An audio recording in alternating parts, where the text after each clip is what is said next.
আসসালামু আলাইকুম প্রিয় শিক্ষার্থীরা, সবাই কেমন আছো? আশা করি তোমরা সবাই অনেক অনেক বেশি ভালো আছো। আমরা আজকে তোমাদের ষষ্ঠ শ্রেণীর lesson 1 going to a new school নিয়ে আলোচনা করব। একটি নতুন বিদ্যালয়ে প্রবেশ।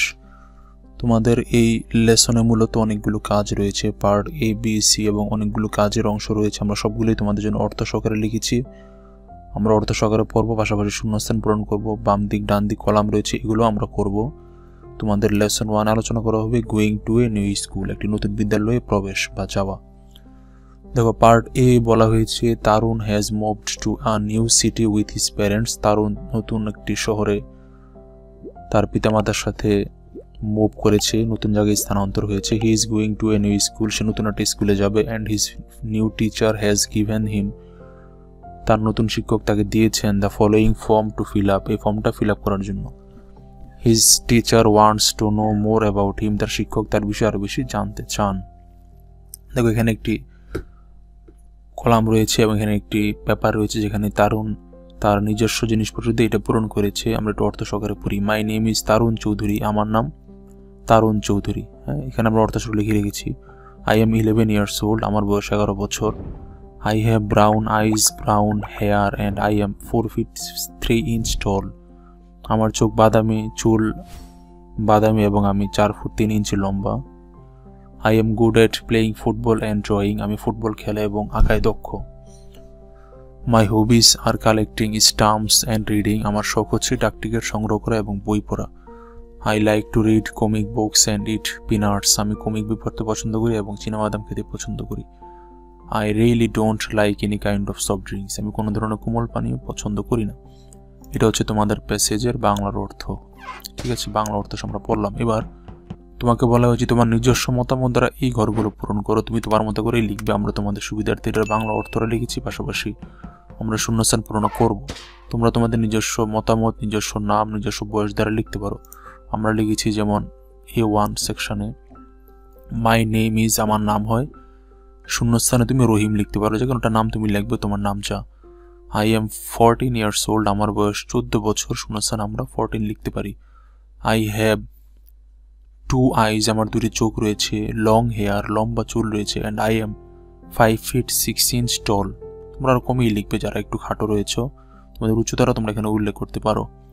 তারপর 4 নম্বরে বলা হয়েছে I am good at reading and writing, আমি পড়া এবং লেখার মধ্যে দক্ষ। 5 নম্বরে my hobbies are fishing and drawing, আমার শখ হচ্ছে মাছ ধরা এবং ছবি আঁকা। I like to read and write, আমি পছন্দ করি লিখতে এবং পড়তে। I really don't like sleeping a lot, আমি বেশি পরিমাণে ঘুমাতে একদমই পছন্দ করি না। ঠিক আছে, এটা হচ্ছে তোমাদের A1 এর আনসার। এবার দেখো কি বলা হয়েছে। বি নম্বরে বলা হয়েছে এখানে একটি প্যাসেজ রয়েছে, তোমাকে বলেছে এই প্যাসেজটি বাংলা অর্থ সহকারে পড়ো। চলো আমরা তোমাদের সুবিধার্থে বাংলা অর্থ সহ পুরো প্যাসেজটি পড়ে নিই। My first day at the new school was interesting, আমার বিদ্যালয়ের প্রথম দিন খুবই মজার ছিল।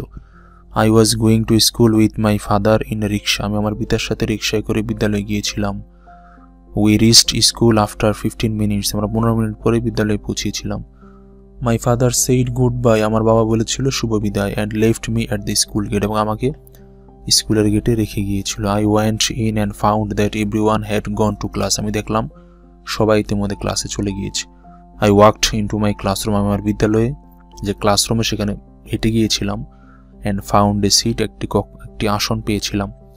After sometimes a teacher came, কিছুক্ষণ পরে একজন শিক্ষক এসেছিলেন। অ্যান্ড ওয়ার্মলি গ্রিটেড আস, এবং আমাদেরকে উষ্ণভাবে অভ্যর্থনা জানিয়েছেন। I found the students very friendly in my new class, আমি নতুন ক্লাসের মধ্যে সকল শিক্ষার্থীদেরকে অনেক বেশি বন্ধুসুলভ পেয়েছি। ঠিক আছে, এবার B1 বলা হয়েছে চুজ দ্য রাইট অ্যান্সার, সঠিক অ্যান্সারটা বাছাই করো। দ্য প্যাসেজ ইজ অ্যাবাউট, প্যাসেজটা কি বিষয়। Who took Tarun to school the first day, কে তারুণকে বিদ্যালয়ে নিয়ে গিয়েছে এই বিষয়ে। How Tarun felt on the first day in school and why he felt so, সে প্রথম দিন কেমন অনুভব করেছে এবং কেন অনুভব করেছে। What happened in the school on the first day, প্রথম দিন বিদ্যালয়ে কি ঘটেছিল। ঠিক আছে, এখানটার মধ্যে আনসার কোনটা হবে, এটার মধ্যে আনসার সবচেয়ে গ্রহণযোগ্য আনসারটা তোমাকে নিতে হবে। তারুণ কেমন অনুভব করেছিল এবং কি অনুভব করেছিল, কেমন তার দিনটা ছিল অনুভব করেছিল। আর সি নম্বরে বলা হয়েছে what happened in the school on first day, প্রথম দিন বিদ্যালয়ে কী ঘটেছিল। ঠিক আছে, তাহলে এখানে আনসারের মধ্যে এখানে বি নাম্বারটা হবে সঠিক আনসার, কারণ সবচেয়ে কাছাকাছি এটা যায়। তারুণ কেমন অনুভব করেছিল প্রথম দিন এবং কেন অনুভব করেছিল। ঠিক আছে, তাহলে আমাদের আনসার হচ্ছে বি এর আনসার হচ্ছে B1 এর আনসার বি। ঠিক আছে, এটা সহজ, একটা মাত্র চুজ দ্য বেস্ট অ্যান্সার। এবার এখানে বলা হচ্ছে কলাম পূরণ করার জন্য বাম দিকের অর্থ ডান দিকের অর্থ মিলিয়ে যেটা মিলে সেটা পূরণ করার জন্য বলা হয়েছে সিমিলার মিনিং। তবে এটার আনসারটা আমরা লিখে রেখেছি B2 এর আনসার। এই যে ম্যাচিং কলাম, ইন্টারেস্টিং এর সাথে মিলে হচ্ছে অ্যামেজিং, অর্থাৎ ইন্টারেস্টিং অর্থ আকর্ষণীয়, অ্যামেজিং অর্থ আনন্দদায়ক। ফ্রাইটেন্ড সাথে মিলে অ্যাফ্রেড ভীত, হ্যাপি গ্ল্যাড সুখী, এক্সাইটেড থ্রিল্ড উত্তেজিত রোমাঞ্চিত, ওয়ার্মলি লাভিংলি সৌহার্দ্যপূর্ণ স্নেহপূর্ণ। এগুলো হচ্ছে মিলেছে বামের সাথে ডান। আচ্ছা, এবার B2 এর পরে B3 B4 দেখো কি বলা হয়েছে। এখানে B3 B4 বলা হয়েছে তুমি তোমার প্রথম দিন বিদ্যালয়ে তোমার কেমন লেগেছে এই বিষয়ে একটি প্যারাগ্রাফ লেখো। দুটাতে কিন্তু প্রায় সেম জিনিস, গ্রুপে তুমি কাজ করবে, তারপর একটি প্যারাগ্রাফ লিখবে তোমার প্রথম দিন কেমন লেগেছে। আমরা তোমাদের সুবিধার্থে B3 B4 এর প্যারাগ্রাফটা আমরা লিখে রেখেছি, তোমরা এভাবে লিখতে পারো একটি স্যাম্পল প্যারাগ্রাফ। ঠিক আছে, একটু বড় হয়েছে কিন্তু তোমরা চাইলে এর থেকে ছোট করে লিখতে পারো। চলো আমরা অর্থ সহকারে একটু পড়ি। My first day at school was a mix of excitement and nervousness for me. প্রথম দিন বিদ্যালয়টা ছিল আমার জন্য উত্তেজনাপূর্ণ এবং কিছুটা উদ্বিগ্ন বটে।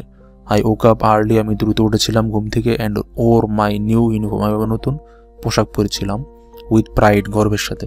As I entered the school gate, যখন আমি স্কুল গেটে প্রবেশ করেছিলাম, everything felt unfamiliar, সবকিছু অপরিচিত লাগছে।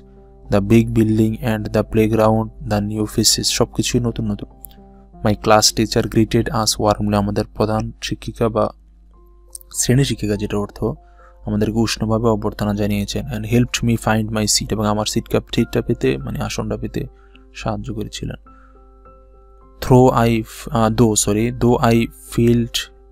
felt a bit shy, যদিও আমি কিছুটা লজ্জা অনুভব করেছিলাম at first প্রথমে। the friendly smiles of my classmates made me feel comfortable, আমার শিক্ষার্থীরা যারা ছিল বন্ধুরা এদের হাসি আমাকে আনন্দ দিয়েছে এবং আমাকে উদ্বিগ্নতা থেকে রক্ষা করেছে। we introduced ourselves and soon I started enjoying the activities planned by the teacher, আমি খুবই দ্রুত সময়ের মধ্যে শিক্ষক যে প্ল্যান করেছেন অ্যাক্টিভিটিস কার্যক্রম এর মাধ্যমে আমি উপভোগ করতে চাচ্ছিলাম বা আমি ঘটনাগুলো বা ওই সময়টা খুব উপভোগ করছিলাম। by the end of the day, দিনের শেষে I had made a few friends, আমি কিছু বন্ধু বান্ধব তৈরি করেছিলাম। and felt happy to be part of my new school, এবং আমার নতুন বিদ্যালয় সম্পর্কে আমি খুবই খুশি ভালো অনুভব করেছিলাম। it was a day of learning, fun and new beginnings, সেই দিনটা ছিল শিক্ষার মতো আনন্দপূর্ণ এবং নতুন শুরু করার মতো একটি দিন ছিল। ঠিক আছে, এই হচ্ছে তোমাদের B3 এবং B4 এর মাই ফার্স্ট ডে এট স্কুলের বিষয়ে একটি ছোটখাটো প্যারাগ্রাফ। পার্ট সি দেখো একটি কবিতা রয়েছে, এটা আমরা মুখোমুখি পড়তে পারি। এটা লিখেছেন ক্যাট গ্রিনওয়ে। কবিতাটি হচ্ছে স্কুল ইজ ওভার, বিদ্যালয় শেষ। ওহ হোয়াট ফান, আহ কি মজা। লেসন্স ফিনিশড, পড়াশোনা বা পাঠ শেষ। প্লে বিগান, খেলা শুরু হয়েছে। হু উইল রান ফাস্টেস্ট, কে সবচেয়ে দ্রুত দৌড়াতে পারে। ইউ অর আই, তুমি না আমি। হু উইল লাভ লাউডেস্ট, কে সবচেয়ে জোরে হাসতে পারে। লেট আস ট্রাই, চলো আমরা চেষ্টা করি। ঠিক আছে, এবার এখানে দেখো সিওয়ানে বলা হয়েছে notice the use of punctuation marks in the poem, কবিতার মধ্যে পাংচুয়েশন মার্কগুলো তুমি ব্যবহার দেখো, খেয়াল করো। Why are the exclamation, question and full stops used in the place, কেন এগুলো ব্যবহার করা হয়েছে। আমরা জানি যখন অবাক হয়, যেমন এই যে হোয়াট ফান, অবাকের সময়, আশ্চর্য হওয়ার সময় এক্সক্লেমেশন মার্ক বা আশ্চর্যবোধক চিহ্ন বসে। মানুষ যখন কোয়েশ্চন করে তখন বসে হচ্ছে কোয়েশ্চন মার্ক প্রশ্নবোধক চিহ্ন। এবং যখন পুরোপুরি কথা শেষ হয়ে যায় তখন হচ্ছে সেই শব্দের পরে ফুল স্টপ বসে, দাঁড়ি বসে। ঠিক আছে, এই হচ্ছে তোমাদের লেসন 1 এর পুরাটার আনসার আমরা আলোচনা করলাম। আশা করি তোমাদের কিছুটা হলেও উপকার হয়েছে। তোমরা আশা করি এভাবেই তোমরা ক্লাসের মধ্যে সমাধানগুলো দিয়ে তোমরা সামনের দিকে ভালো করবে। তোমাদের সবার প্রতি অনেক বেশি শুভকামনা। সবাই ভালো থাকো, সুস্থ থাকো। আল্লাহ হাফেজ।